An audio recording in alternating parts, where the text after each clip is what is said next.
ربي جل الله ما في قلبي غير الله نور محمد صلى الله حق لا إله إلا الله. الحمد لله رب العالمين والعاقبة للمتقين والصلاة والسلام على سيد الأنبياء والمرسلين وعلى آله وأصحابه الطيبين الطاهرين أما بعد فأعوذ بالله من الشيطان الرجيم بسم الله الرحمن الرحيم والذين جاهدوا فينا لنهدينهم سبلنا وإن الله لمع المحسنين صدق الله العظيم. الصلاة والسلام عليك يا رسول الله الصلاة والسلام عليك يا حبيب الله الصلاة والسلام عليك يا نبي الله الصلاة والسلام عليك يا نور الله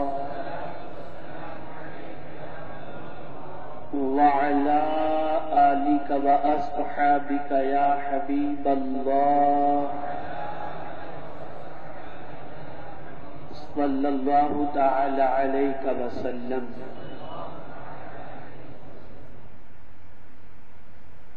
میرے پیارے آقا صلی اللہ تعالی علیہ وسلم کے پیارے دیوانوں، آج درس تصوف میں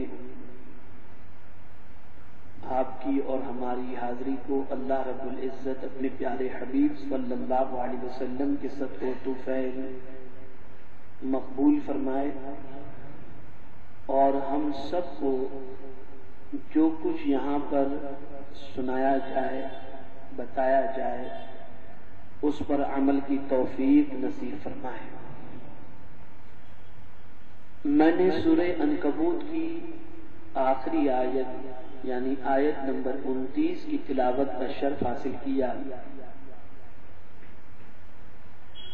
جس میں اللہ رب العزت ارشاد فرماتا ہے وَالَّذِينَ جَاهَدُوا فِينَا لَنَهْدِيَنَّهُمْ سُبُلَنَا وَإِنَّ اللَّهَ لَمَعَ الْمُحْسِنِينَ، اور جنہوں نے ہماری راہ میں کوشش کی ضرور ہم انہیں اپنے راستے دکھا دیں گے، اور بے شک اللہ نیکوں کے ساتھ ہے. میرے پیارے آقا صلی اللہ تعالی علیہ وسلم کے پیارے دیوانوں، یہاں چند باتیں خاص طور پر سمجھنے کی ہیں، اور وہ یہ ہے کہ بہت سارے طلباء اور بہت سارے مبلغین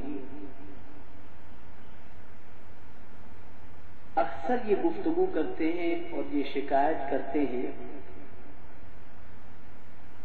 کہ ہم بہت چاہتے ہیں کہ لوگوں کو بھی تبدیل کریں، خود بھی تبدیل ہوں، لیکن ہمارے اندر وہ کیفیت پیدا نہیں ہو پاتی، وہ تبدیلی ہماری زندگی میں پیدا نہیں ہو پاتی. اور جیسا کہ گزشتہ دروس کے اندر آپ نے سماعت فرمایا کہ فرمایا گیا من عرف نفسہ فقد عرف ربہ، جس نے اپنی ذات کو پہچان لیا اس نے خدا کو پہچان لیا. اور پھر آپ نے یہ بھی سماعت فرمایا تھا کہ ہمیں اپنے آپ کو قرآن میں تلاش کرنا ہے، اور قرآن مقدس میں ہم کس کیٹیگری کے ہیں، کس اسٹیٹس کے ہیں، اس کے حوالے سے بہت ساری آیات موجود ہیں جن آیتوں کی روشنی میں ہم اپنے آپ کا جائزہ لے سکتے ہیں۔ تو میں نے آج یہ محسوس کیا کہ ہم اپنے وجود پر کس قسم کی کوشش کریں کہ ہمارا وجود لوگوں کے لیے بھی باعث رحمت ہو اور ہمارا وجود بھی اللہ عز و جل کے عذاب سے محفوظ ہو۔ اس لیے کہ جب تک کہ ہم اپنے آپ کو نہیں سنواریں گے اس وقت تک ہم لوگوں کی زندگیوں میں انقلاب نہیں لا سکتے۔ تو اب اسی حوالے سے جب میں نے قرآن مقدس کی آیتوں کا مطالعہ کیا تو سورہ عنکبوت کی یہ آیت رہنمائی کرتی ہوئی نظر آئی، والذین جاہدوا فینا۔ بس اس کو سمجھنا ہے، فینا کو سمجھنا ہے اور جاہدوا کو سمجھنا ہے، جسے مفسرین نے اچھی طریقے سے سمجھایا اور اس کی تشریح فرمائی۔ اب اس کے بعد ہم دیکھیں کہ کیا ہماری کوشش جیسی اللہ عز و جل فرما رہا ہے ویسی ہے یا نہیں۔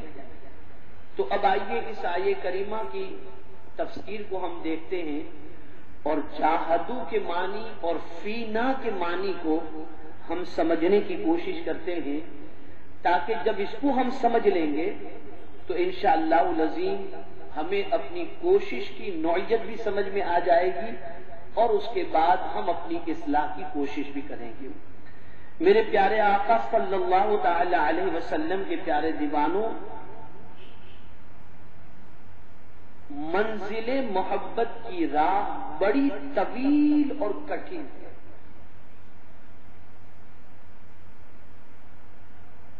یعنی ہم لوگوں کو اللہ کا محب بنانا چاہتے ہیں اور خود بھی اللہ رب العزت کی محبت میں گرفتار ہونا چاہتے ہیں۔ اس کے لیے تو ہم کوشش کرتے ہیں کہ ہمارے دل سے دنیا کی محبت نکلے، لوگ بھی اللہ کے محبوب بن جائیں، فرما بردار بن جائیں اور ہم بھی فرما بردار بن جائیں۔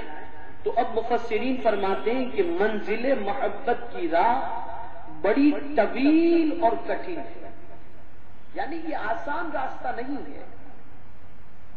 اللہ کی محبت کو حاصل کر لینا اور اس کی محبت میں کما حقہ گرفتار ہو جانا یہ آسان چیز نہیں، یہ بہت کٹھن ہے۔ اب جب یہ کٹھن ہے تو میرے پیارے آقا صلی اللہ تعالی علیہ وسلم کے پیارے دیوانوں، اس کٹھن راہ سے گزرنے کے لیے کوشش کرنی پڑے گی۔ بھئی آپ طلبہ ہیں، مبلغین ہیں، آپ جانتے ہیں کہ علم کا راستہ آسان نہیں ہے، بڑا کٹھن ہے۔ آپ کو صبح اٹھنے سے لے کر کے رات سونے تک محنت کرنی پڑتی ہے اور کئی سالوں کی محنت کے بعد کچھ علم آپ کے پاس آتا ہے۔ وہ یہ تصور نہ کرے کہ کما حقہ سارا علم آ گیا، اس لیے کہ اگر کسی کو سارا علم درسگاہ سے آ جاتا اور وہ مکمل عالم بن جاتا تو میرے آقا صلی اللہ علیہ وسلم کبھی یہ نہ فرماتے کہ اطلب العلم من المہد الی اللحد، کہ ماں کی گود سے لے کر قبر کی گود تک علم حاصل کرو، اس لیے کہ علم کا معاملہ ایسا ہے کہ آدمی مرتے مرتے بھی اپنے آپ کو کامل عالم تصور نہیں کر سکتا، اس لیے کہ علم کے بہت سارے حقائق ایسے ہیں جس کا پردہ کھلنا باقی ہوتا ہے اور پردہ اٹھنا باقی ہوتا ہے۔ تو آپ کوشش کرتے ہیں، تو اسی طریقے سے اب کوشش یہ کیا ہے، کسے کوشش کہتے ہیں؟ تو میرے پیارے آقا صلی اللہ تعالی علیہ وسلم کے پیارے دیوانوں، آپ کس چیز میں کوشش کرتے ہیں؟ اس لیے کہ آپ علم حاصل کرنا چاہیں گے تو شیطان روکے گا، اللہ کے راستے پر چلنا چاہیں گے شیطان روکے گا۔ تو اب یہ شیطان ہے، نفس ہے، یہ آپ کو روکتا ہے، تو آپ کی کوشش کس چیز پر ہونی چاہیے؟ ہماری کوشش کیا ہو رہی ہے؟ دعوت دیں، بیان کریں، لوگوں کو نعتیں سنائیں، لوگوں کے سامنے درس دیں، ہماری کوشش اس پر ہے۔ لیکن ایک طاقت وہ ہے جو ہماری کوششوں کو جس طرف ہم جا رہے ہیں اس کے اندر سوراخ پیدا کر دیتی ہے، اور وہ طاقت کبھی ریا، کبھی شہرت، کبھی نام، کبھی نمود اور کبھی خود کو اتنا بھلا دیتی ہے کہ ہم قوم کی فکر میں اپنی ذات کو فراموش کر بیٹھتے ہیں۔ تو اب کوشش کسے کہتے ہیں؟ تو میرے پیارے آقا صلی اللہ تعالی علیہ وسلم کے پیارے دیوانوں، یہ جو لفظ جاہدو قرآن میں آیا، اس کے حوالے سے فرمایا گیا، لغت عرب میں جہاد کا یہ مفہوم بیان کیا گیا ہے، یعنی دشمن سے بچاؤ کرنے کے لیے اپنی امکانی قوت و طاقت کو صرف کرنا، اسے مجاہدہ اور جہاد کہتے ہیں۔ دشمن سے بچاؤ کے لیے، یعنی ہم جو کام کر رہے ہیں تو کوئی دشمن ہے جو ہمارے کام کو رائیگاں کر دینا چاہتا ہے، برباد کر دینا چاہتا ہے، تو ہماری نظر ہمارے دشمن سے نہیں ہٹنی چاہیے۔ اور دشمن کون ہے؟ ہمارا نفس ہے۔ دشمن کون ہے؟ ان الشیطان للانسان عدو مبین، کہ بے شک شیطان انسان کا کھلا ہوا دشمن ہے۔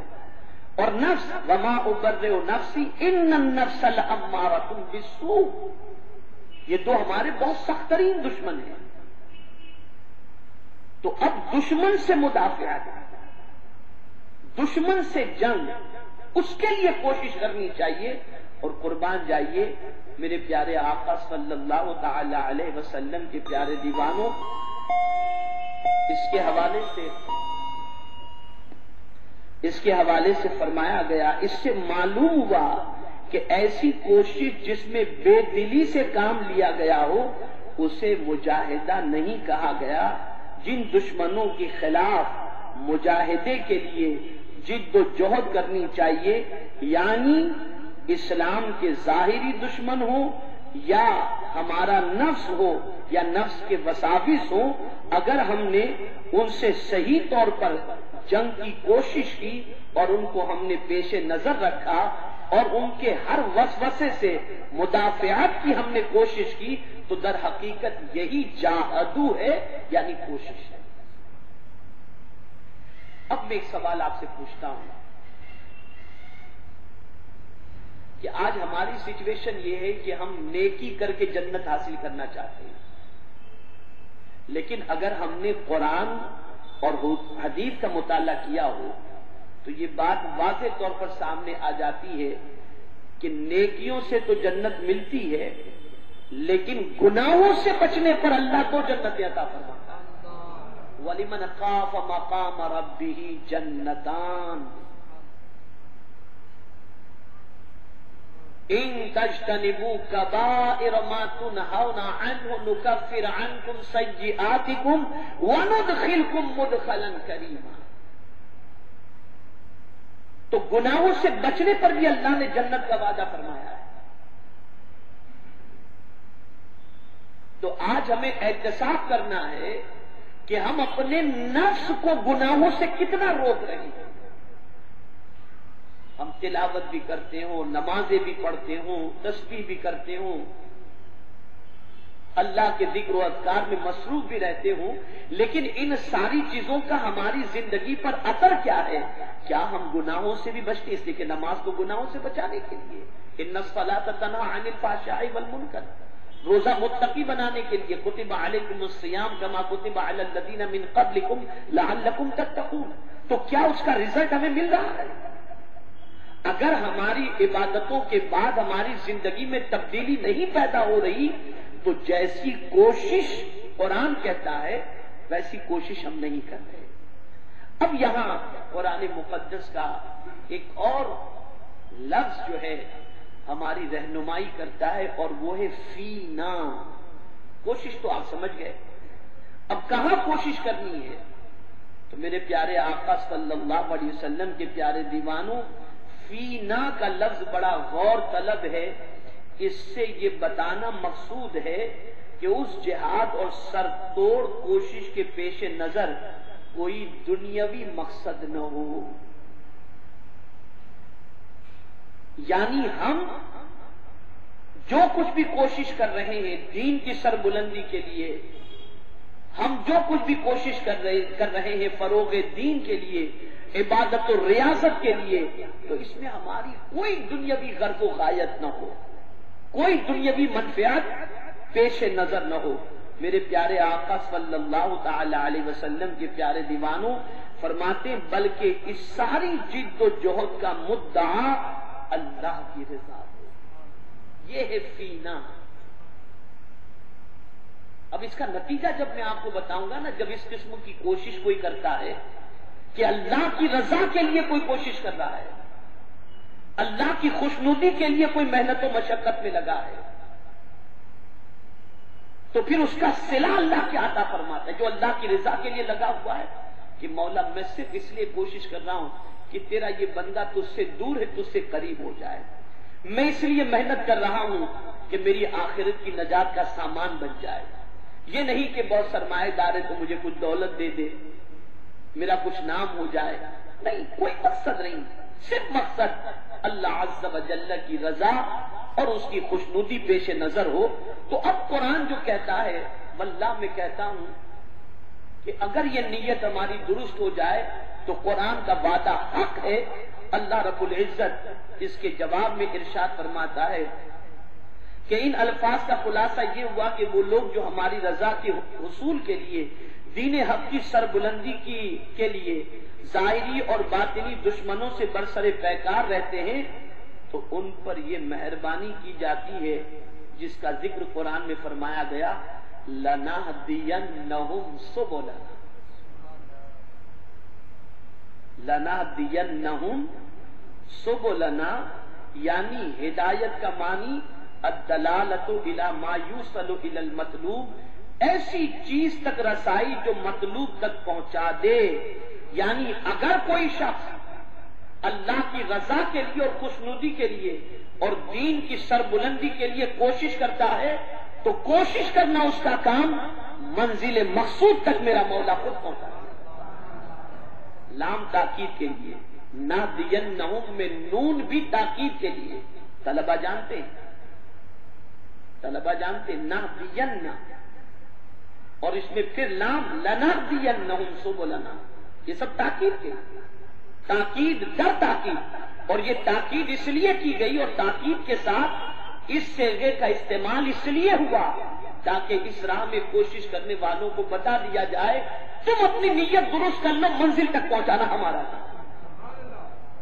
تم اپنی نیت کو درست کر لو، ہماری رضا کے لیے تم قدم اٹھاؤ، اور پھر اس کے بعد تم فکر نہ کرو. مطلوب تک پہنچانے کی ذمہ داری، مقصود تک پہنچانے کی ذمہ داری اور تمہاری کوششوں کو برابر کرنے کی ذمہ داری اللہ رب العزت نے اپنے ذمہ کرم کر لیا ہے. تو یہاں یہ بات سب سے پہلی جو سمجھ میں آئی وہ یہ ہے کہ ہماری کوشش اللہ کی رضا کے لیے ہو، اور کوشش کے اندر اس بات کا خیال رکھنا ہے کہ صرف دعوت کے کام پر کوشش نہیں کرنی، بلکہ دعوت کے کام کے ساتھ ساتھ اپنے نفس کا احتساب بھی کرنا ہے، اور شیطان کے وسوسوں کی مدافعت کے لیے بھی ہمیں جد و جہد کرنا ہے. اور اس کو صرف دعوت کے کام ہی پر محمول نہ کیا جائے بلکہ ہر اچھے کام کے لیے. یہاں پر یہ ذہن میں رکھیں، ہر اچھے کام کے لیے اللہ کی رضا. اسی لیے جب قرآن مقدس کی یہ آیے کریمہ اللہ رب العزت نے نازل فرمائی، لیس البر ان تولوا وجوہکم قبل المشرق والمغرب ولکن البر، لیکن نیکی یہ ہے. تو اب وہ نیکی جس کی تشریح قرآن کر رہا ہے تو اس کے حوالے سے مفسرین فرماتے ہیں کہ اصل نیکی یہ ہے کہ جو بھی کام کرو اللہ کی رضا کے لیے. اگر راستے کا کوئی پتھر بھی تم نے اٹھا کر کنارے پر صرف اس لیے رکھ دیا کہ میرا مولا راضی ہو جائے تو وہ بھی نیکی میں شمار ہے، وہ بھی نیکی میں شمار ہے. تو میرا رب قرآن مقدس میں ارشاد فرماتا ہے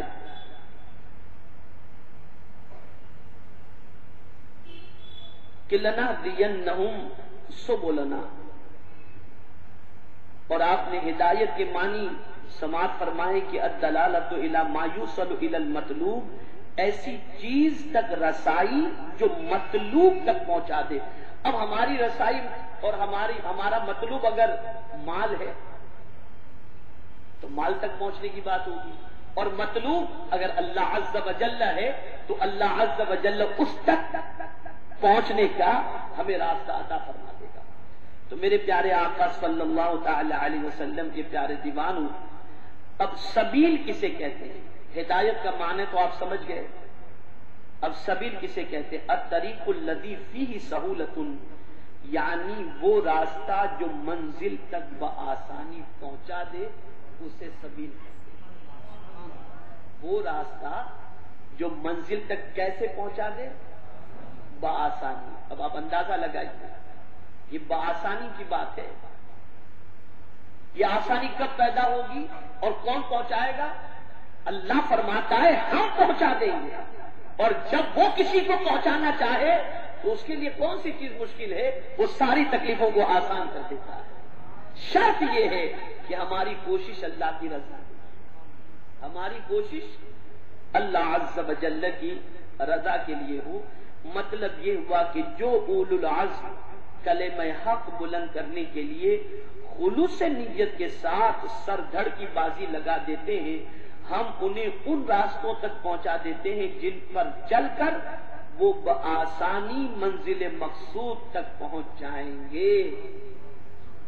میرے پیارے آقا صلی اللہ تعالی علیہ وسلم کے پیارے دیوانوں، اور آگے رب قدیر جل جلالہ نے ارشاد فرمایا وَإِنَّ اللَّهَ لَمَعَ الْمُحْسِنِينَ، اور بے شک اللہ نیکوں کے ساتھ ہے. اب اس آیت کی تفسیر میں خزائن العرفان میں بعض اقوال آئے ہیں. والذین جاہدوا فینا، اس سے مراد کیا ہے؟ کس چیز میں کوشش؟ اللہ کی راہ میں تو کوشش کرنی ہے، لیکن وہ کیا چیز ہے؟ تو حضرت ابن عباس رضی اللہ تعالی عنہما نے فرمایا کہ معنی یہ ہے کہ جنہوں نے ہماری راہ میں کوشش کی ہم انہیں ثواب کی راہ دیں گے. حضرت جنید نے فرمایا جو توبہ میں کوشش کریں گے انہیں اخلاص کی راہ دیں گے. حضرت فضیل بن عیاض علیہ الرحمۃ والرضوان نے فرمایا جو طلب علم میں کوشش کریں گے انہیں ہم عمل کی راہ دیں گے. حضرت سعد بن عبداللہ نے فرمایا جو اقامت سنت میں کوشش کریں گے ہم انہیں جنت کی راہ دیں گے. اب یہاں پر شرح عقائد پڑھنے والے طلبہ جانتے ہیں شرح عقائد کے مصنف کا نام کیا ہے؟ علامہ تفتازانی رحمت اللہ تعالی علیہ. ان کی سوانح پڑھ لیجیے آپ. حضرت علامہ تفتازانی رحمت اللہ تعالی علیہ زمانے طالب علمی میں بڑے کند ذہن تھے. کوئی سبق یاد نہیں رہتا تھا، کوئی بھی سبق. اور جب بھی درسگاہ میں پہنچتے تھے وہ تو حضرت علامہ تفتازانی رحمت اللہ تعالی علیہ کا طلبہ مذاق اڑاتے تھے اور فرماتے تھے یار یہ کہاں سے غبی آ گیا، اس کو کچھ یاد نہیں رہتا ہے، بڑا عجیب آدمی، ٹائم ضائع کر رہا ہے. یہی ہوتا رہتا ہے. لیکن حضرت علامہ تفتازانی رحمت اللہ تعالی علیہ کا شوق علم، وہ سارے تانے برداشت کرتے تھے لیکن پڑھتے تھے. وہ کسی کے تانے کی پرواہ نہیں کرتے تھے. بس انہوں نے ٹھان لی تھی مجھے عالم بننا ہے، مجھے پڑھنا ہے، چاہے میرے ساتھی مجھے کچھ بھی کہتے ہوں، مجھے حصول علم میں اپنی زندگی گزارنی ہے. تو علامہ تفتازانی رحمت اللہ تعالی علیہ کے اس کوشش اور اللہ کی رضا کے لیے حصول علم کے جذبے کی بنیاد پر ایک رات جب علامہ تفتازانی رحمت اللہ تعالی علیہ آرام فرما رہے تھے تو آقا کریم صلی اللہ علیہ وسلم خواب میں تشریف لائے اور علامہ تفتازانی رحمت اللہ تعالی علیہ کے منہ میں اپنا لعاب دہن رکھ دیا. حضرت علامہ تفتازانی رحمت اللہ تعالی علیہ فرماتے ہیں کہ میں جب صبح اٹھا تو میں نے اس کی مٹھاس اپنے اندر محسوس کی. اب سرکار مدینہ صلی اللہ علیہ وسلم کا جب دیدار ہوا تو میں نے آقا کریم صلی اللہ علیہ وسلم سے اپنے کند ذہن کے حوالے سے، بچوں کے تانے کے حوالے سے سب میں نے کہا تو سرکار نے منہ کھولنے کا حکم دیا. میں نے منہ کھولا، حضور نے لعاب دہن ڈال دیا. اب حضرت علامہ تفتازانی درسگاہ کے اندر پہنچے. اب مدرس پڑھا رہے ہیں. علامہ تفتازانی رحمت اللہ تعالی علیہ نے جیسے ہی مدرس نے پڑھانا شروع کیا اعتراض شروع کر دیا، حضرت یہ ہے تو کیوں، حضرت یہ ہے تو کیوں. حضرت اس کا جواب عنایت فرمائے. اب طلبہ حیران کہ یہ کل والے تو تفتازانی نہیں لگ رہے، آج تو معاملہ بالکل جدا نظر آ رہا ہے. سچویشن یہ ہوئی کہ پوری کتاب ہی جو کچھ اس سے پہلے انہوں نے پڑھا تھا اور جو 10 گاہ میں پڑھ رہے تھے وہ ساری کتابوں کا علم اللہ نے ان کو نہیں عطا فرما دیا، بلکہ اللہ نے ایسی یادداشت عطا فرمائی کہ ایک مرتبہ جو سن لیتے پھر وہ کبھی بھولنے والی بات نہیں. یہ ہے لنہدینہم سبلنا. یہ کیا ہے؟ نہ انہوں نے بادام کھائی، نہ معجون انہوں نے لیا. یہ جو قرآن نے کہا نا لنہدینہم سبلنا، ہم ان کے لیے آسانی کی راہ پیدا فرما دیتے، بس لعاب دہن مل گیا، کام پورا ہو گیا. ماشاءاللہ تو طرف سچی ہونی چاہیے، کیونکہ ماشاءاللہ بہت فضیلت کے طلباء بھی ہیں اور بھی بہت سارے طلباء ہیں. تو یہ بات آپ کو ذہن میں رہے، اخلاص شرط ہے، اور اس راہ کے اندر جب کوشش کریں گے تو اللہ رب العزت کا وعدہ حق ہے اور یقیناً حق ہے. تو میرے پیارے آقا صلی اللہ تعالی علیہ وسلم کے پیارے دیوانوں، اللہ کا یہ فرمانا اور بے شک اللہ نیکوں کے ساتھ ہے اور اس کا وعدہ بالکل حق ہے. اخلاص و للہیت کے ساتھ اس راہ میں نکلنے والا کبھی اپنے آپ کو تنہا محسوس نہ کرے، بلکہ ہمیشہ یہ سوچے کہ بس وہ قدم بڑھائے، اللہ کی نصرت اس کے ساتھ ہے. اب ہماری پوزیشن کیا ہے؟ ہم دعوت و تبلیغ کا کام کرتے ہیں، لیکن وہ نتائج برآمد کیوں نہیں ہوتے؟ سلطان الہند غریب نواز رحمت اللہ تعالی علیہ بنگال کی سرزمین پر پہنچے تو دیکھتے دیکھتے 5 لاکھ لوگوں نے اسلام قبول کر دیا. 5 لاکھ لوگ. تو ان کی مادر مشفقہ نے لکھا ان کو، غریب نواز نے اپنی والد ماجدہ کو، کہ ماں آپ کی دعا سے 5 لاکھ لوگوں نے توبہ کی اور داخل اسلام ہوئے. وہ غریب نواز کی والد ماجدہ فرماتی ہے، بیٹے تمہارا کمال نہیں ہے، اس میں تمہارا کمال نہیں ہے، یہ اس دودھ کا نتیجہ ہے جو میں نے تمہیں باوضو پلایا تھا. باوضو پلایا تھا. میرے پیارے آقا صلی اللہ تعالی علیہ وسلم کے پیارے دیوانوں، ضرورت اس امر کی ہے کہ وہ بزرگان دین جو اس راہ کے مسافر ہیں ان کی راہوں پہ چلنا چاہیے، اور ان کے کرامات کا تذکرہ کر کے صرف داد و دہیش لینے سے کام نہیں چلے گا، بلکہ ان کو اپنے لیے رہنما بناؤ اور ان کے نقش قدم پر چلو. اب میں جو بات عرض کروں گا، امام غزالی رحمت اللہ تعالی علیہ نے جو فرمایا ہے اور چند واقعات جو انہوں نے بتائے ہیں، اب اس سے ہم میں کا ہر شخص، طلبہ ہوں مبلغین ہوں، ہم خود اس میں اپنی شکل دیکھ لیں اور اپنے آپ کو تلاش کر لیں تو پتہ چلے گا کہ ہم کہاں ہیں اور اللہ والے کس طریقے سے اپنے نفس سے جہاد کرتے تھے، جنگ کرتے تھے، اور اسے اللہ اور اس کے رسول جل جلالہ و صلی اللہ تعالی علیہ وسلم کا تابع اور فرما بردار بناتے تھے. میرے پیارے آقا صلی اللہ تعالی علیہ وسلم کے پیارے دیوانوں، سب سے پہلی چیز راہ سلوک کے مسافر، اللہ کی راہ میں چلنے والے کے لیے پہلی چیز یہ ہوتی ہے کہ اس کی نظر سب سے پہلے اپنی خامیوں پر ہو. کس پر ہو؟ اپنی خامیوں پر. آج ہمارا حال یہ ہے کہ ہم اپنی خامیوں کو دیکھنے سے اندھے ہو گئے اور دوسروں کی خوبیوں کو دیکھنے سے بھی اندھے ہو گئے. ہمارا حال یہ ہے کہ ہم اپنی خوبیوں کے لیے آنکھ کھولے ہوئے ہیں اور دوسروں کی خامیوں کے لیے آنکھ کھولے ہوئے ہیں. یہی وجہ ہے کہ ہم اس منزل تک تو پہنچنا بہت دشوار ترین چیز ہے، لیکن ان کی گرد راہ بھی نہیں بن پاتے جو اس راہ کے اولو العزم مسافر ہیں. اب میں آپ کو بتاؤں میرے پیارے آقا صلی اللہ تعالی علیہ وسلم کے پیارے دیوانوں، اے عزیز معلوم ہونا چاہیے کہ بدن، ہاتھ، پاؤں اور آنکھوں کی صحت اسی وقت معلوم ہو سکتی ہے کہ ہر ایک عضو سے اس کا کام بخوبی انجام پائے. مثلاً آنکھیں اچھی طرح دیکھتی ہوں، پیر خوب چلتے ہوں، اسی طرح دل کی صحت بھی اسی وقت معلوم ہوگی وہ جس کام کے لیے بنایا گیا ہے اور جس کام کی اس کو ضرورت ہے وہ اس پر آسان ہو، اور وہ ان چیزوں کو دوست رکھتا ہے جو اس کی اصلی فطرت ہے۔ اس بات کو دو چیزوں سے معلوم کیا جا سکتا ہے، ایک ارادت اور دوسرے قدرت۔ ارادت یہ ہے کہ اللہ رب العزت سے زیادہ کسی چیز کی محبت نہ رکھتا ہو، کیونکہ حق تعالیٰ کی معرفت دل کی غذا ہے۔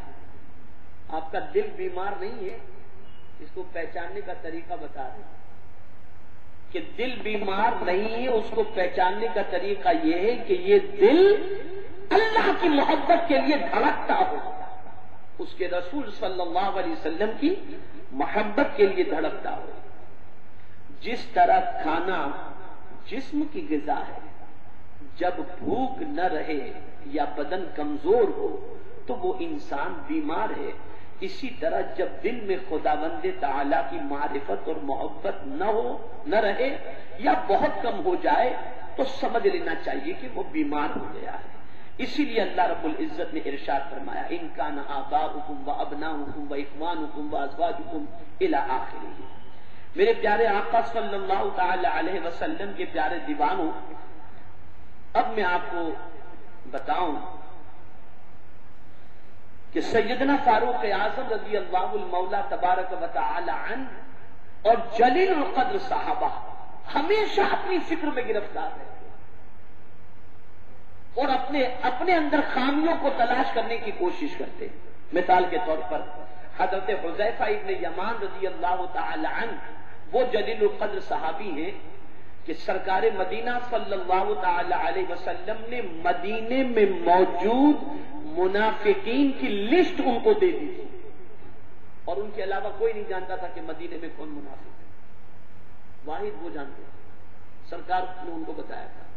اور جب وہ کسی کی نماز جنازہ میں شریک نہیں ہوتے تھے نا تو لوگ یہ سمجھتے تھے کہ شاید یہ منافق ہے۔ اب وہ فاروق اعظم کہ اللہ کے رسول صلی اللہ علیہ وسلم نے جن کے متعلق ارشاد فرمایا کہ میرے بعد اگر کوئی نبی ہونا ممکن ہوتا تو عمر فاروق ہوتے، وہ حضرت حذیفہ ابن یمان رضی اللہ تعالیٰ عنہ کے پاس ایک روز حاضر ہوئے اور عرض کرتے اے حذیفہ میرے دوست ایک سوال پوچھنے کے لیے آیا ہوں اور مجھے امید ہے کہ تم مجھے مایوس نہیں کرو گے۔ عرض کرتے کیا بات ہے؟ تو فرماتے حذیفہ سچ سچ بتاؤ، جو منافقین کی لسٹ حضور نے تمہیں دی ہے کہیں اس میں میرا نام تو نہیں؟ کہیں اس میں میرا نام تو نہیں؟ یہ کون کہہ رہے ہیں؟ جلیل القدر صحابی جن کے اندر نبوت کے اوصاف اللہ کے رسول نے دیکھے۔ یہ اور بات ہے کہ اللہ کے رسول آخری نبی ہیں، ان کے بعد کوئی نبی نہیں، وہ اپنی فکر اتنی کرتے ہیں، جن کے جنتی ہونے کی ضمانت بلکہ اللہ کے رسول نے جنہیں اپنا وزیر بنایا ان کی سچویشن ہے۔ تو میرے پیارے آقا صلی اللہ تعالی علیہ وسلم کے پیارے دیوانوں، وہ شخص نہایت ہی احمق ہے۔ امام غزالی فرماتے ہیں معلوم ہونا چاہیے کہ جو بڑا احمق ہوگا وہی اپنے بارے میں نیک گمان ہوگا، یعنی وہی اپنے آپ کو بہت کچھ سمجھتا ہوگا، میں یہ ہوں، میں پارسا ہوں، میں متقی ہوں، میرا یہ مقام ہے۔ اس سے بڑا احمق کوئی بھی نہیں، اس لیے کہ عقل مند تو وہ ہے جو بہت کچھ ہوتے ہوئے ڈرتا ہے کہ پتہ نہیں میرا نام کہاں لکھا ہوا ہو، کس رجسٹر کے اندر میرا نام موجود۔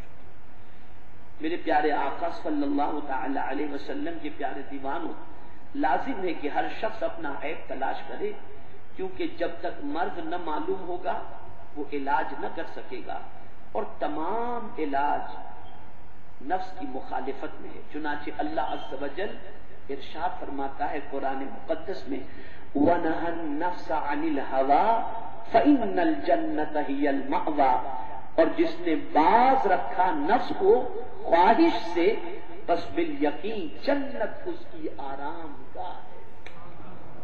جس نے اپنے نفس کو کنٹرول کر لیا، خواہش کی تکمیل سے اسے باز رکھا، اس کی بات نہ مانی، حقیقت یہ ہے کہ وہ بندہ جو ہے وہ کامیاب ہے اور وہ جنت کا حقدار ہے۔ آقا کریم صلی اللہ تعالی علیہ وسلم سے سوال پوچھا گیا، یا رسول اللہ صلی اللہ علیہ وسلم جنت کتنی دور ہے؟ سرکار مدینہ صلی اللہ علیہ وسلم نے فرمایا 2 قدم۔ صحابہ نے اس کے حضور 2 قدم کہا؟ ہاں، 1 قدم نفس پہ رکھ، دوسرا قدم جنت پہ رکھ۔ 1 قدم نفس پہ رکھ اور دوسرا قدم جنت پہ رکھ۔ میرے پیارے آقا صلی اللہ تعالی علیہ وسلم کے پیارے دیوانوں، اس لیے چاہیے کہ ہم نفس کی نہ سنیں، اللہ اور اس کے رسول جل جلالہ وصلی اللہ تعالی علیہ وسلم کے فرمودات پر عمل کرنے کی کوشش کریں، اور جب یہ کوشش ہم کریں گے اور اخلاص کے ساتھ کریں گے تو میرا رب ہمیں خود آسان راہ عطا فرما دے گا اور اپنی بارگاہ تک رسائی نصیب فرما دے گا۔ اب جو لوگ اپنے آپ کو کچھ نہیں سمجھتے وہی بہت کچھ ہوتے ہیں اور وہی بہت بڑے ہوتے ہیں، اور اللہ والوں کی نیکیوں کا کیا کہنا؟ حضرت ابراہیم ابن ادم علیہ الرحمۃ والرضوان جیسے جلیل القدر ولی کامل، جن کی عبادت و ریاضت اور جن کی قربانیوں کے حوالے سے آپ اچھی طریقے سے واقف ہیں، ان کا ایک واقعہ سماعت فرمائیں۔ شیخ ابراہیم ابن ادم رحمت اللہ تعالی علیہ ایک بار جنگل میں گئے، کچھ دیر کے بعد ایک سپاہی ان کے پاس آیا اور ان سے کہا کہ تم غلام ہو؟ ان سے کہا کہ تم غلام ہو؟ انہوں نے کہا کہ ہاں۔ اس نے کہا مجھے آبادی کا پتہ بتاؤ۔ آپ نے قبرستان کی طرف اشارہ کیا۔ کس طرف اشارہ کیا؟ قبرستان کی طرف اشارہ کیا اور کہا کہ وہاں آبادی ہے۔ سپاہی نے ان کے سر پر ڈنڈا مارا، ان کے سر سے خون بہنے لگا۔ سپاہی ان کو پکڑ کر شہر لے آیا۔ لوگوں نے جب آپ کو دیکھا تو سپاہی سے کہا، رے بے وقوف، یہ تو ابراہیم ابن ادم بزرگ صوفی انسان ہے۔ سپاہی یہ سنتے ہی گھوڑے سے اترا اور ان کی قدم بوسی کی اور کہا کہ میں آپ کا غلام ہوں۔ کیا کہا؟ میں آپ کا غلام ہوں، لیکن یہ بتائیے کہ آپ نے مجھے کیوں بتایا تھا کہ میں غلام ہوں؟ اس لیے کہ سپاہی نے ان سے پوچھا تھا نا کہ آپ غلام ہو، تو انہوں نے کہا تھا ہاں غلام ہوں۔ تو اب سپاہی شرمندہ ہو کر پوچھتا ہے کہ حضرت آپ سے جب میں نے پوچھا تھا تو آپ نے کہا تھا کہ میں غلام ہوں، تو آپ نے کہا تھا کہ میں نے اس وجہ سے کہا تھا کہ میں اللہ تعالیٰ کا بندہ ہوں، اور بندے کے معنی غلام ہی ہوتے ہیں۔ اب یہاں غلام کی تھوڑی سی تشریح کر دوں، سمجھا دوں۔ حقیقی معنوں میں غلام اس کو کہتے ہیں جس کی کوئی اپنی مرضی ہوتی ہی نہیں۔ اب غلام کی تعریف پڑھ لیں، طلبہ جانتے ہیں کہ عبد کسے کہتے ہیں۔ تو اس کا معاملہ یہ ہوتا ہے کہ نہ سونا اس کا اپنی مرضی سے ہوتا ہے، نہ اٹھنا اپنی مرضی سے ہوتا ہے، نہ کھانا اپنی مرضی سے ہوتا ہے، نہ پینا اپنی مرضی سے ہوتا ہے، نہ کوئی چیز اپنی مرضی سے ہوتی ہے۔ غلام اس کو کہتے ہیں جس کی اپنی کوئی مرضی ہوتی ہی نہیں، ساری مرضی مالک کی ہوتی ہے۔ تو حضرت ابراہیم ابن ادم علیہ رحمت والرضوان نے اس نسبت سے اپنے آپ کو اللہ کا بندہ اور غلام انہوں نے فرمایا۔ تو سپاہی نے کہا جب میں نے آبادی کے بارے میں دریافت کیا تو آپ نے قبرستان کی طرف اشارہ کیوں کیا تھا؟ تو آپ نے فرمایا کہ اس لیے کیا تھا کہ شہروں کی یہ آبادی تو ایک دن ویران ہو جائے گی۔ یہ شہر جو نظر آ رہے ہیں نا، یہ بھی ایک نہ ایک دن قبرستان میں تبدیل تو ہو جائیں گے۔ تو جب سب تبدیل ہو کر قبرستان ہی بننا ہے تو نے پوچھا تو میں نے ادھر کا ہی پتہ بتا دیا، تو نے پوچھا تو وہی کا پتہ بتا دیا۔ اب سنو، جو نفس کے لیے بات ہے، جو نفس کے لیے بات ہے،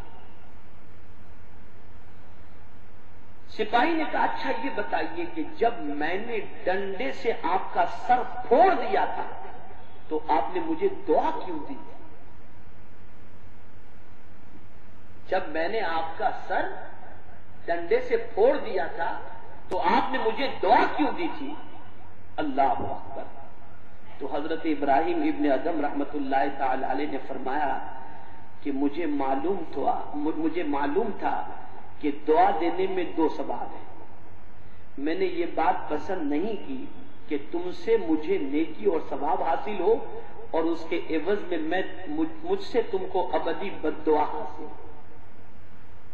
یعنی تم نے ڈنڈا مارا تو میں نے صبر کیا، تو تم اگر ڈنڈا نہ مارتے تو مجھے صبر کا موقع نہ ملتا، اور میں صبر نہ کرتا تو مجھے ثواب نہیں ملتا. تو تمہارے ڈنڈا مارنے سے مجھے ثواب ملا ہے. اب جب تمہاری وجہ سے مجھے ثواب ملا تو میں بد دعا دے کر تمہاری ہلاکت کی دعا کیوں کروں کہ تم ہلاک ہو جاؤ؟ اس لیے میں نے تمہیں دعا دی. یہ ہے اللہ والوں کی سچویشن، یہ ہے اللہ والوں کی سوچ، ان کی فکر اور ان کے دل و دماغ کی رسائی. میرے پیارے آقا صلی اللہ تعالی علیہ وسلم کے پیارے دیوانوں، اسی طریقے سے آپ دیکھیں کہ اللہ والوں کی شان کیا ہوتی ہے. خود آقا کریم صلی اللہ علیہ وسلم کے حوالے سے بتاؤں، حضرت زید بن ثعلبہ رضی اللہ تعالی عنہ قبول اسلام سے پہلے یہودیوں کے بہت بڑے عالم تھے، بہت بڑے عالم. آقا کریم صلی اللہ تعالی علیہ وسلم کو انہوں نے کچھ قرض دیا اور قرض لوٹانے کی مدت سے پہلے حضور صلی اللہ علیہ وسلم کے پاس وہ پہنچ گئے. حضور صلی اللہ علیہ وسلم قبرستان سے لوٹ رہے تھے. سرکار صلی اللہ علیہ وسلم سے عرض کیا، اے محمد صلی اللہ تعالی علیہ وسلم، میرا قرض آپ نہیں لوٹاتے؟ یعنی اس نے بے ادبی اور جسارت بھرے لب و لہجے کے اندر حضور صلی اللہ تعالی علیہ وسلم سے اس نے گفتگو کی. اب اس کا انداز اتنا سخت تھا اور بے ادبی سے بھرپور تھا کہ فاروق اعظم رضی اللہ تعالیٰ عنہ نے تلوار نکالی. کہ میرے نبی کی شان میں تو اتنی جرأت و بے باکی سے بے ادبی کے انداز میں گفتگو کر رہا ہے، آپ نے تلوار نکالی. تو آقا کریم صلی اللہ علیہ وسلم نے فرمایا، اے عمر، تمہیں تو چاہیے تھا کہ مجھ سے یہ کہتے کہ حضور اس کا قرض آپ لوٹا دیں، اور اس سے کہتے کہ تم ذرا ادب سے بات کرو، لیکن تم نے تو یہ کیا کیا، تلوار نکال دی. اب ایک کام کرو، اسے میرا قرض بھی دے دو اور ساتھ ہی ساتھ کچھ زیادہ بھی اسے دے دو، تاکہ جو تم نے جملے استعمال کیے اس سے جو دل دکھا ہے تو تالیف قلب ہو جائے. فاروق اعظم رضی اللہ تعالیٰ عنہ لے کر نکلے. راستے میں زید بن ثعلبہ نے کہا، عمر مجھے جانتے ہو میں کون ہوں؟ فاروق اعظم نے فرمایا، نہیں تم کون ہو؟ کہا میں زید بن ثعلبہ. کہا اچھا وہ جو یہودیوں کا بہت بڑا عالم ہے؟ کہا ہاں. کہا تعجب کی بات ہے کہ یہودیوں کے اتنے بڑے عالم ہو کر نبی کے ادب کو تم نہیں جانتے. اس طریقے سے ہمارے آقا سے تم نے بات کی، تمہاری کتاب میں حضور کی عظمتوں کے تذکرے موجود ہیں. اس نے کہا، عمر میں نے حضور صلی اللہ علیہ وسلم میں نبوت کی ساری علامتیں دیکھ لی تھی. 2 چیزیں دیکھنی باقی تھی، ایک مہر نبوت اور دوسری چیز یہ تھی کہ حضور صلی اللہ علیہ وسلم اپنی ذات کے لیے کسی سے بدلہ نہیں لیتے. اگر کوئی برا سلوک کرتا ہے تو حضور اس سے بھلائی سے پیش آتے ہیں. تو میں نے یہ علامت دیکھنے کے لیے یہ میں نے امتحان لیا تھا، یہ میں نے الفاظ استعمال کیے تھے. میں نے دیکھا کہ نبوت کی یہ علامت بھی حضور میں موجود ہے. عمر تم گواہ ہو جاؤ، میں کلمہ پڑھ کر مسلمان ہوں. اور وہ کلمہ پڑھ کر کے مسلمان، کلمہ پڑھ کر کے مسلمان ہو گئے. تو علم. اب دیکھیے اس کے حوالے سے یہ آپ کو سارے اولیاء میں ملے گا. جتنے بھی آج تک علماء، وہ علماء جن کو علماء راسخ کہتے ہیں، زندگی میں کبھی موقع ملا تو والراسخون فی العلم کی میں تشریح کروں گا اور تفسیر آپ کو بتاؤں گا کہ راسخ فی العلم کسے کہتے ہیں. اور طلبہ کو صرف یہ بتا دوں کہ یہ آیت ذہن میں ہمیشہ رکھو، شہید اللہ انہ لا الہ الا ہو والملائکہ واولو العلم. اللہ نے اپنی گواہی کے ساتھ، فرشتوں کی گواہی کے ساتھ علماء کی گواہی کو جمع فرما کر علماء کے مقام کو کتنا بلند بیان کرتا ہے.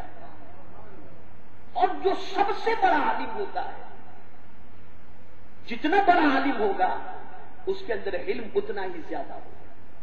یہ ایک علامت ہے، اس لیے کہ العلماء ورثۃ الانبیاء، علماء نبیوں کے وارث ہیں. اور جتنے بھی داعیان دین ہیں ان سب کی زندگی کو اگر آپ دیکھیں گے تو ان کے اندر علم ہوگا. آئیے میں آپ کو بتاؤں، شیخ ابو عثمان حیری رحمت اللہ تعالی علیہ کو ایک دعوت میں بلایا گیا. مبلغین خاص طور پر توجہ فرمائیں. ایک دعوت میں بلایا گیا تاکہ ان کے تحمل کی آزمائش ہو، دیکھا جائے کتنا علم ہے ان کے اندر، کتنا صبر ہے، کتنا تحمل ہے.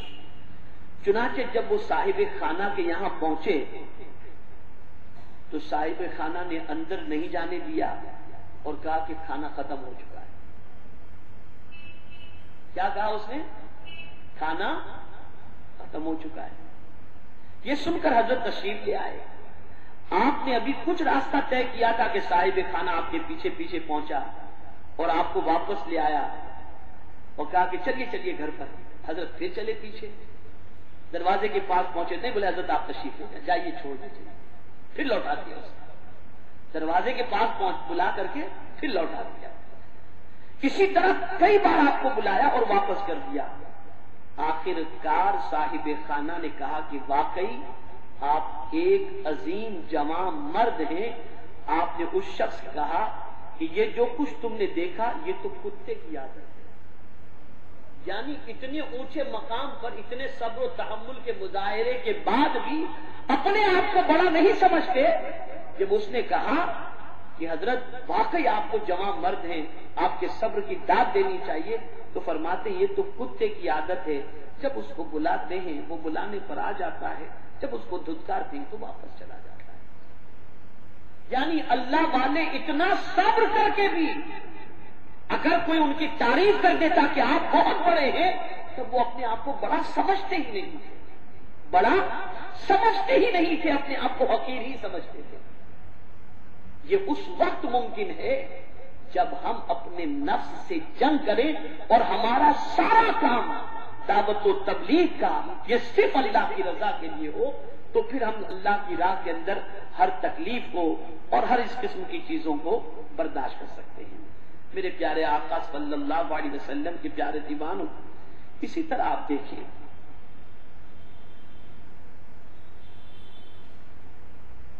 غالباً یہ حضرت ابراہیم ابن اعظم رحمت اللہ تعالی علیہ کا واقعہ ہے.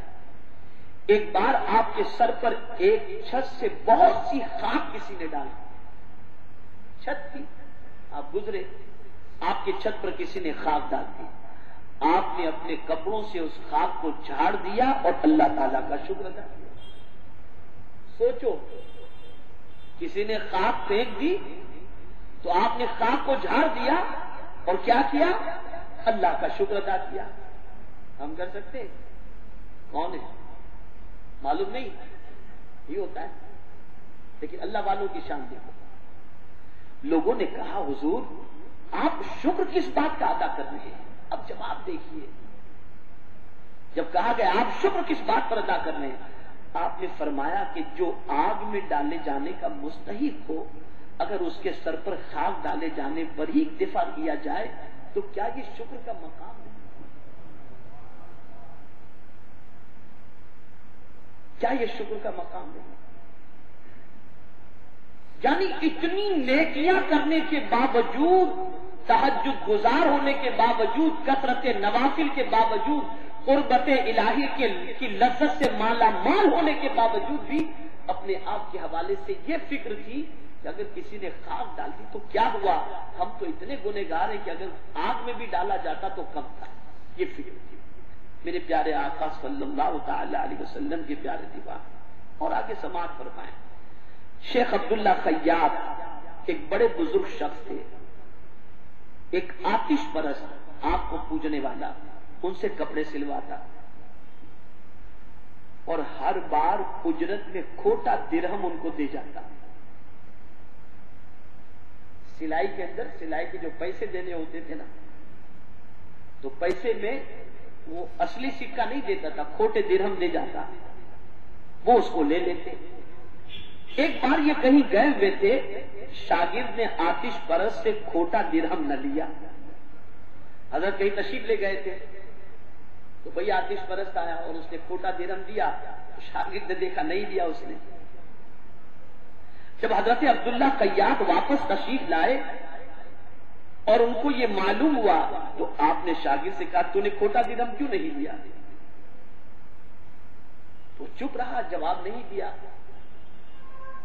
ادب کے دامن کو ملوز رکھا. تو حضرت نے جو جواب دیا سنو. حضرت ارشاد فرماتے بیٹے کئی سال سے وہ مجھے کھوٹی نقدی دیتا ہے, کئی سال سے وہ مجھے کھوٹی نقدی دیتا ہے اور میں خاموشی سے لے لیتا ہوں تاکہ وہ یہ کھوٹا سکہ کسی دوسرے مسلمان کو نہ دے, تاکہ وہ یہ کھوٹا سکہ کسی دوسرے مسلمان کو نہ دے. یہ اللہ والوں کی سوچ تھی, یہ اللہ والوں کی فکر تھی. تو میرے پیارے آقا صلی اللہ تعالی علیہ وسلم کے پیارے دیوانوں, بس دو واقعے آپ کے سامنے عرض کر کے میں اپنی گفتگو کو سمیٹتا ہوں. حضرت اویس قرنی رضی اللہ تعالیٰ عنہ جب کہیں جاتے تو لڑکے آپ کو پتھر مارتے اور فرماتے, تو آپ فرماتے لڑکوں چھوٹے چھوٹے پتھروں سے مجھے مارو کہیں میرا پیر نہ ٹوٹ جائے, اگر پیر ٹوٹ گیا تو نماز میں قیام کس طرح کروں گا, پیر ٹوٹ گیا تو نماز میں قیام کس طرح کروں گا. اسی طرح احنف بن قیس رحمت اللہ تعالی علیہ کو ایک شخص گالیاں دیتا ہوا ان کے ساتھ ہو گیا اور بالکل خاموش رہے. جب یہ اپنے محلے کے قریب پہنچے تو رک گئے اور اس شخص سے کہا اگر کوئی گالی باقی ہے تو وہ بھی دے دے, کیونکہ میرے متعلقین سنیں گے تو وہ تم کو ایذا دیں گے, میں اکیلا ہوں. حضرت احنف بن قیس کے کہنے کا مطلب کیا ہے, میں اکیلا ہوں, میرے ماننے والے تو بہت ہیں, میں اکیلا ہوں, جتنی گالی دینا ہو دے دے, میرے سامنے دے دے, اگر میرے ماننے والوں کے سامنے تو گالی دے گا تو تجھے وہ تکلیف پہنچائیں گے. میں یہ نہیں چاہتا کہ میری ذات سے میرے ماننے والوں کی ذات سے تجھے تکلیف پہنچ جائے, مجھے ہر تکلیف گوار ہے. یہ اللہ والوں کی سوچ. ایک عورت نے حضرت مالک بن دینار رحمت اللہ تعالی علیہ سے کہا اے ریاکار. حضرت مالک بن دینار, ایک روایت میں ان کو صحابی بتایا گیا, ایک روایت میں ان کو تابعی بتایا گیا, اور کیرلا کے ساحل پر سب سے پہلے قافلے اسلام کو لے کر کے جو پہنچے تھے وہ حضرت مالک بن دینار تھے. اور الحمدللہ سنی دعوت اسلامی کا خود کا اپنا ذاتی ادارہ جو سب سے پہلا بنا ہے وہ دارالعلوم مالک بن دینار ہی بنا ہے اپلا کے اندر الحمدللہ. تو حضرت مالک بن دینار رحمت اللہ تعالی علیہ سے ایک عورت نے کہا اے ریاکار. آپ نے کہا اے خاتون بصرہ,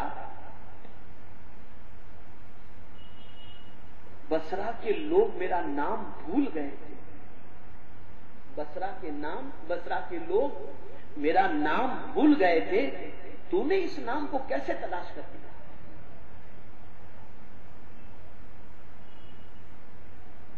یعنی اب آپ سوچیں کہ اپنے نفس پر کتنا ضبط کرتے تھے, کتنا کنٹرول کرتے تھے. اور جب یہ کنٹرول ہوتا ہے, جب درگزر کی عادت ہوتی ہے, جب برداشت کی قوت ہوتی ہے اور خود کو کچھ نہ سمجھنے کا جذبہ ہوتا ہے, تو پھر پروردگار جل جلالہ اپنے قرب کی دولت عطا فرما دیتا ہے. میرے پیارے آقا صلی اللہ تعالی علیہ وسلم کے پیارے دیوانوں, تو آج کے درس کے اندر ہم کو یہ سمجھنا ہے کہ ہم خود اپنے نفس کے اندر عیب تلاش کریں, اپنی ذات کے اندر عیب تلاش کریں, اور اللہ کی رضا کے لیے جو بھی کوشش, چاہے وہ علم کی ہو, چاہے دعوت و تبلیغ کی ہو, چاہے توبہ کی ہو, چاہے کوئی بھی ہو, ہم صرف اور صرف اللہ کی رضا کے لیے کوشش کریں اور نفس و شیطان سے مقابلہ کریں اخلاص کے ساتھ. اللہ ہمیں راستہ بھی ہمارے لیے آسان فرما دے گا اور اس راستے میں ہم تنہا نہیں ہوں گے, اللہ ہمارے ساتھ. میرے پیارے آقا صلی اللہ علیہ وسلم کے پیارے دیوانوں، مجھے کم و بیش اور 5 آیتوں کے حوالے سے تفصیلی ذکر کرنا تھا اور آج کے درس کو آگے بڑھانا تھا، لیکن میں دیکھ رہا ہوں کہ درس کا وقت مکمل ہو چکا ہے اور مزید اب دیگر آیتوں کی روشنی میں کچھ معروضات پیش کرنے کا وقت اس وقت نہیں ہے۔ بس میں یہ عرض کروں گا، آج سے ہم سب کوشش کریں انشاءاللہ۔ کریں گے نا؟ کریں گے کہ نہیں کریں گے؟ بالکل کوشش کریں۔ اور طلبہ تو علامہ تفتازانی رحمت اللہ تعالی علیہ کا واقعہ نہ بھولیں۔ ہاں، یہ واقعہ نہ بھولیں۔ اور یہ بھی یاد رکھیں خاص طور پر کہ نفس سے مقابلہ یہ تو بہت کٹھن ہے، اس سے کریں، جم کر کے کریں، پھر آپ دیکھیں کتنا مزہ آتا ہے، اتنی آسانیاں پیدا ہو جائیں گی، اتنی آسانیاں پیدا ہو جائیں گی اور اللہ کی نصرت اتنی شامل حال ہوگی جس کی کوئی انتہا نہیں۔ تو میرے پیارے آقا صلی اللہ علیہ وسلم کے پیارے دیوانوں، اور اسی کے ساتھ میں داعیان دین اور مبلغین سے گزارش کروں گا کہ اللہ ہزارہا بلندی عطا فرمائے، لیکن صبر و تحمل کا دامن ہاتھوں سے نہ چھوٹنے پائے، اور کبھی بھی اللہ رب العزت کی بارگاہ کے اندر اپنے آپ کو بہت عرف و اعلیٰ سمجھنے کی جسارت بھی ہم کو نہیں کرنی چاہیے، بلکہ ہمیں اپنی پوزیشن کو یہی سمجھنا ہے کہ کاش اللہ رب العزت اپنے اچھے بندوں میں ہمارا شمار فرما کر ہمیں جہنم سے بچا لے تو اس کا بہت بڑا کرم ہوگا۔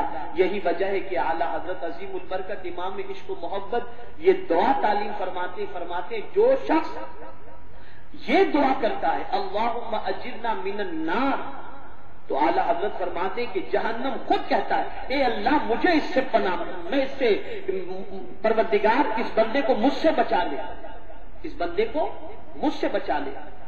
یعنی جہنم خود اس بندے کے لیے اپنے اندر سمونے سے اور اپنے اندر آنے سے بچنے کی دعا جہنم بھی کرتا ہے۔ میرے پیارے آقا صلی اللہ علیہ وسلم کے پیارے دیوان ہو، تو ہمیں چاہیے کہ ہم نفس سے مقابلہ کریں اور اخلاص کے ساتھ جب کریں گے تو اللہ ضرور بھی ضرور ہم سب کی مدد فرمائے گا انشاءاللہ العظیم۔